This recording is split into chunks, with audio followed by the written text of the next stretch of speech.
Deputados e Rodrigo Pacheco no Senado Federal. E amanhã a gente tem a primeira sessão do ano do Supremo Tribunal Federal. Vitor, roda a vinheta pra gente.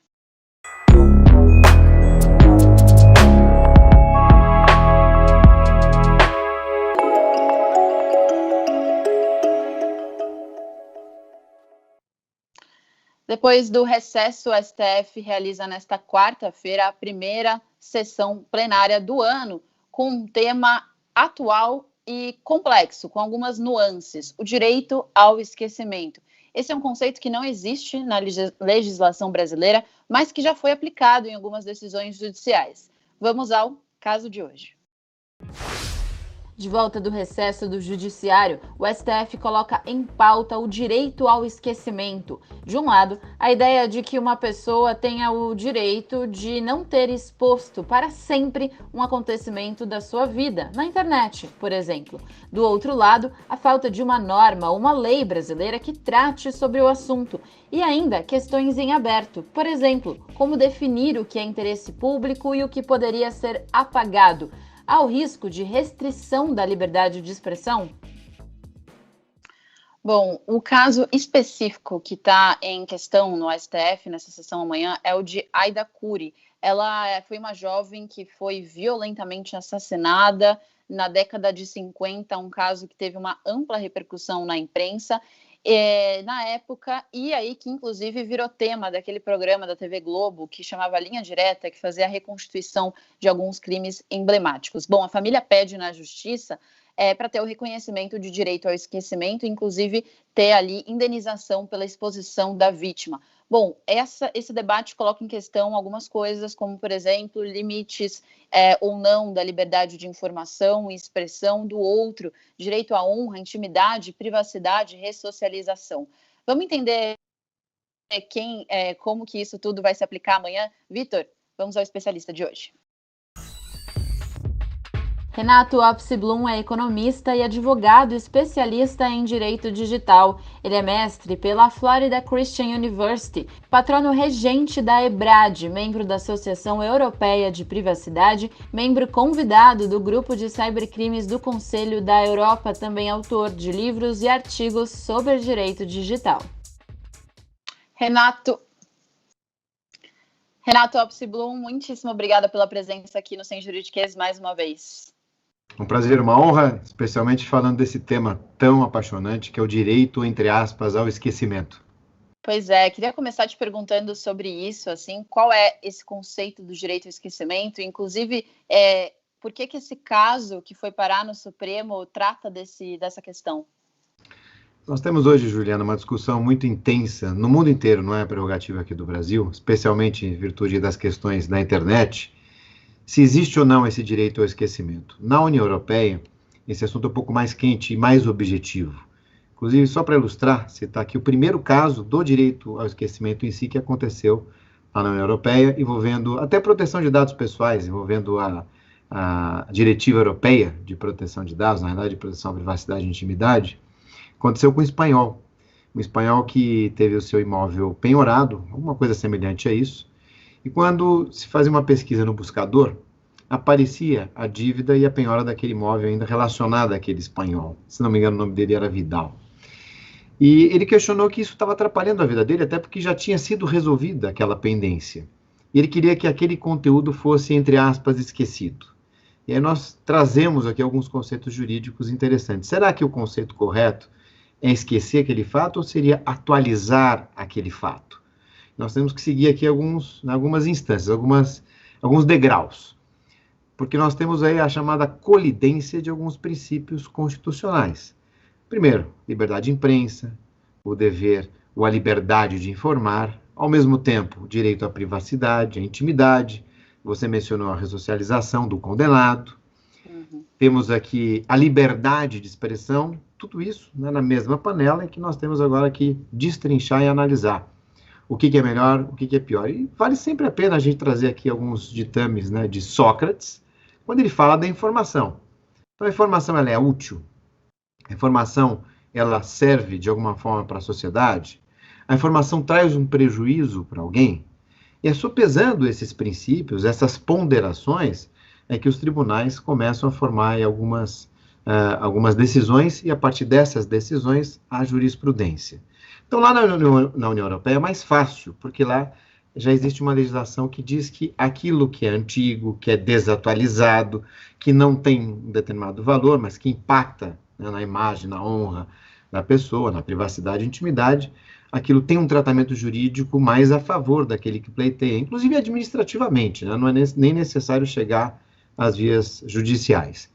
Aqui no Brasil, e na maior parte dos países, isso acaba sendo interpretativo. Por isso que isso chega aos tribunais, por isso que isso está no Supremo, que envolve todos esses princípios que nós mencionamos.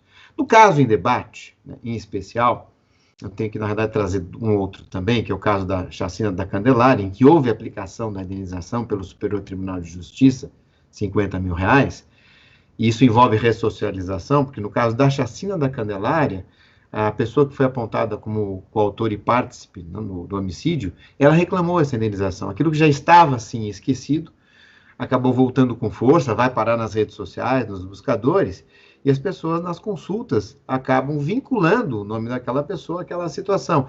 E isso gera, efetivamente, aí um prejuízo. Então, como resolver isso? E é exatamente essa questão que está no outro caso, que você citou, da Aida Cury, e que não foi concedida a indenização aos seus herdeiros, é que esses princípios serão analisados. Será que é o caso de remover ou proibir esse tipo de conteúdo, essa notícia, resultados em buscadores, etc.? Ou será que seria o caso de indenizar quando isso acontecer, né? Quando se requentar algo que foi efetivamente esquecido? Como fazer essa ponderação e como trazer esse equilíbrio? Esse é o grande ponto. E aí, por isso que eu citei o Sócrates, né? Sócrates traz algumas premissas que nos ajudam. Então, é importante para a sociedade, nesse caso em especial, é importante trazer aquela situação que aconteceu, né, da morte da Aida Cury, até em função das circunstâncias, da violência, etc. Talvez seja. Em contrapartida, isso provoca uma dor para os seus herdeiros, para os seus sucessores. É bom você lembrar que teve um ente querido, um ente familiar que sofreu e que morreu. Eu não vejo como isso sendo algo positivo. Então, talvez equilibrar, não tirar ou remover ou tolher essa liberdade de informação, mas talvez trazer alguma compensação, exemplo do que aconteceu do caso da chacina da Candelária. Agora, professor, e o que exatamente o Supremo vai definir, já que a gente não tem uma legislação exatamente que trata dessa ideia, mas que a gente já teve algumas decisões de tribunais sobre esse tema? Qual é o papel do STF nesse debate? Vou riscar um palpite, até porque eu tive o privilégio e a satisfação de estar presente na audiência pública debatendo esse tema. E o Supremo vai aproveitar, o ministro Dias Toffoli deverá aproveitar esse momento para detalhar essas questões do direito ao esquecimento, esclarecer, né, que o direito ao esquecimento em si não existe hoje na nossa lei, são interpretações relacionadas a essa possibilidade ou não de se proibir ou de se indenizar determinado assunto, determinada notícia, que já não está nas primeiras páginas, entre aspas, né? Então, eu acho que, em primeiro lugar, isso vai ser detalhado, vai, sem dúvida nenhuma, como o tema é polêmico, vai gerar a manifestação de todos os ministros e vai decidir se cabe ou não a indenização por esta nova veiculação daquele tema. Talvez, Juliana, talvez, nesses casos, posso até arriscar algo um pouco mais polêmico, talvez haja a possibilidade de modular alguns efeitos ou de trazer algum tipo de possibilidade de alerta. Então, se porventura houver a possibilidade de avisar pessoas que podem sofrer, experimentar prejuízos a partir de uma nova matéria, de uma nova divulgação de algo que já não é pauta, talvez alertar essas pessoas e talvez nesse alerta sirva para uma aproximação e, por que não, uma composição. Vamos dizer assim, olha, nós sabemos que esse assunto pode machucar, pode trazer mais memórias, etc., mas é importante para a sociedade.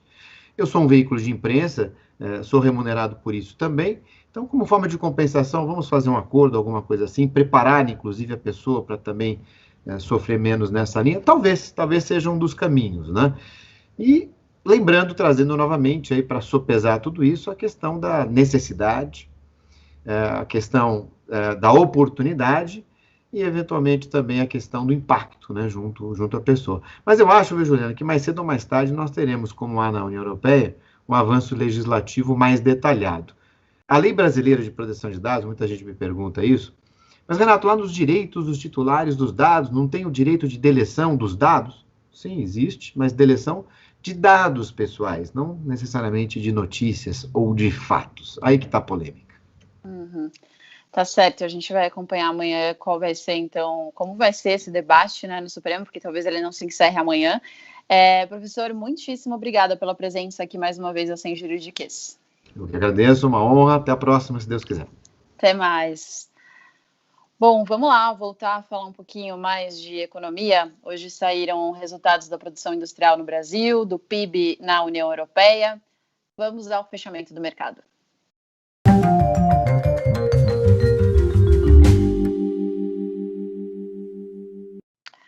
Bom, hoje, perto ali da 1 da tarde, no início da tarde, o Bovespa tinha alta de mais de 1%, aos 118 mil pontos. Hoje, durante o dia, chegou perto dos 120 mil pontos, mas aí depois essa alta acabou diminuindo, encerrou o dia com 118 mil pontos, alta de 0,61%. O dólar hoje voltou a cair, caiu 1,73% e encerrou o dia ali valendo R$ 5,35. Na semana, a queda do dólar é já de 2,12%.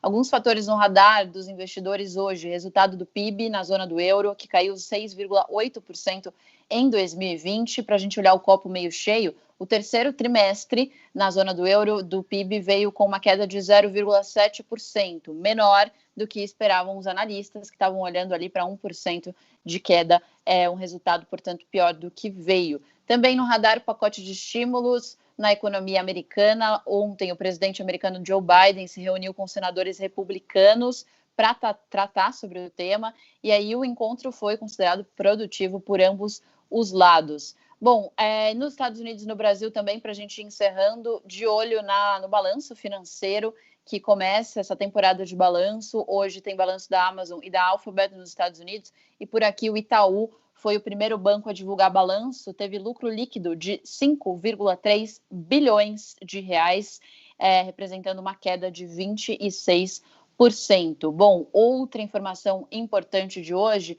foi a da atividade da indústria brasileira, que encerrou o ano com uma queda de 4,5%. Os dados foram divulgados pelo IBGE. Esse foi o segundo ano consecutivo de queda para a indústria. Isso é importante a gente ter em mente, porque quando a pandemia chegou, a indústria brasileira já não estava lá naquele ritmo que se esperava. O ano de 2019 já tinha sido um ano de queda. 2020 chegou, pandemia, e aí a queda foi ainda maior no final do ano, 4,5%.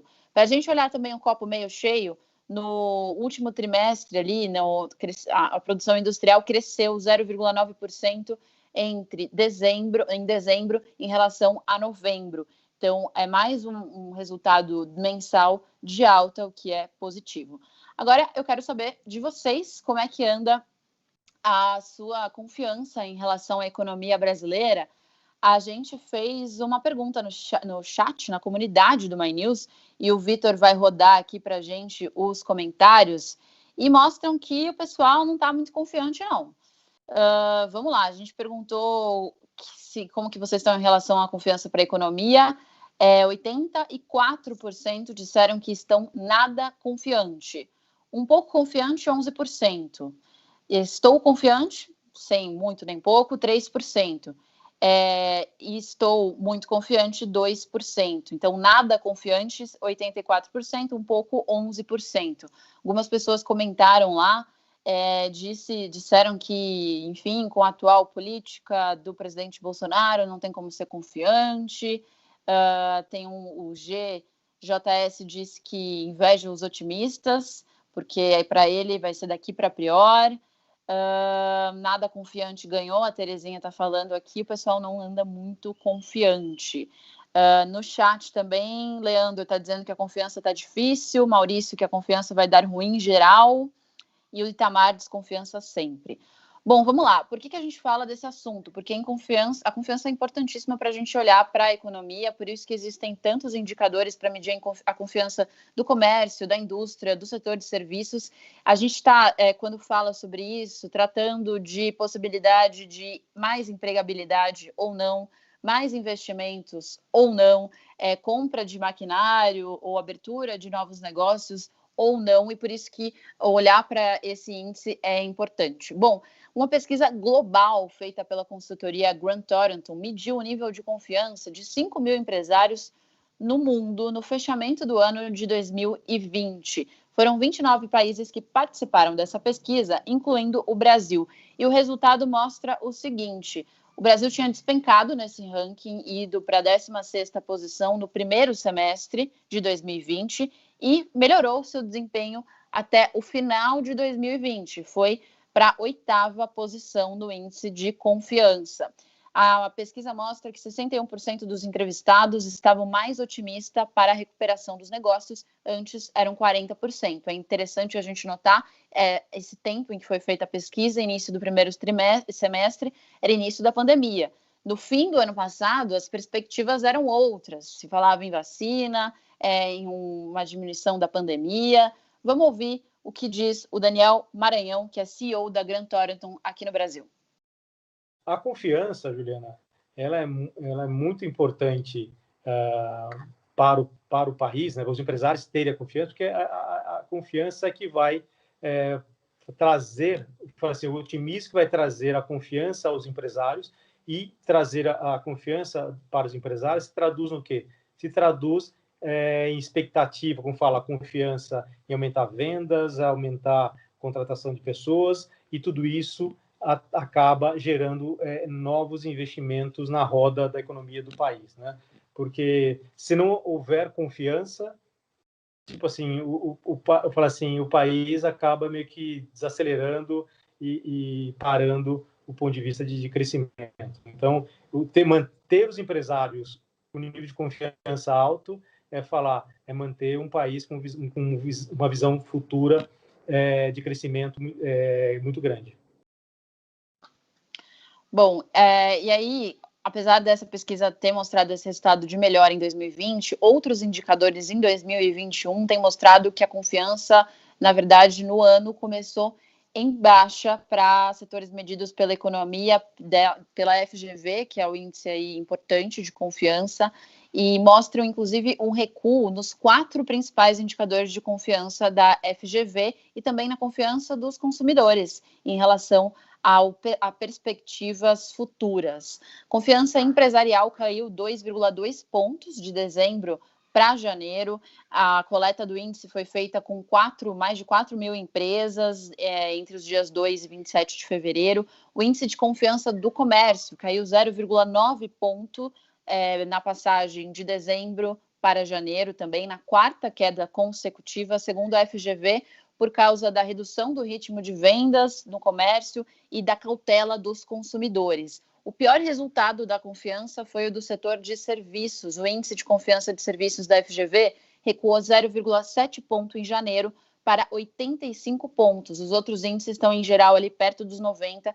Serviços, que é o setor mais afetado pela pandemia e com a crise pior ali entre os setores da economia, tem um índice menor. Bom, e diante da piora dos números da Covid, é claro que isso tem afetado a confiança dos empresários. No combo, para a gente encerrar, a queda na confiança dos consumidores foi de 2,7 pontos em janeiro para 75, o menor valor desde junho de 2020. E se vocês querem ouvir mais sobre esse assunto, vai lá no site do My News. A Mara Luque escreveu uma coluna muito boa sobre confiar. E para encerrar o programa de hoje, a gente vai fazer uma homenagem. O britânico Tom Moore, veterano de 100 anos, que combateu na Segunda Guerra Mundial, morreu hoje após ser internado com Covid-19. Se você não lembra quem é ele pelo nome, a gente vai colocar a foto aqui e talvez você lembre. Ele ficou famoso depois de realizar uma campanha lá no início da pandemia na Inglaterra para arrecadar doações para o NHS, que é o sistema público do Reino Unido, uma espécie de SUS do Reino Unido, e aí para arrecadar fundos para o combate à pandemia. Em abril, ele estava isolado em casa e o capitão gravou um vídeo que dizia o seguinte, que que ele prometeu dar 100 voltas ao redor do quintal se as pessoas doassem dinheiro para ajudar o sistema público de saúde na Inglaterra. E o que aconteceu foi que o vídeo viralizou, ele deu as 100 voltas ali com o andador e o sistema público da Inglaterra conseguiu arrecadar 30 milhões de libras. Tom Moore acabou sendo condecorado cavalheiro pela rainha Elizabeth. Que homem, hein? Muito bom. Bom, e aí a gente se despede dele hoje, se despediu. Moore foi diagnosticado com coronavírus na semana passada. Infelizmente teve complicações, dificuldades ali na respiração e faleceu. Mas a gente teve esse legado aí. As informações foram divulgadas pela filha do veterano nas redes sociais. Ele deixou um bom exemplo. E a gente encerra com essa lembrança e essa homenagem a eles. Bom, a gente volta amanhã, 6h40. Lembrem-se de deixar o like aqui no vídeo, de deixarem os seus comentários e espero vocês amanhã, 6h40, aqui no Dinheiro na Conta.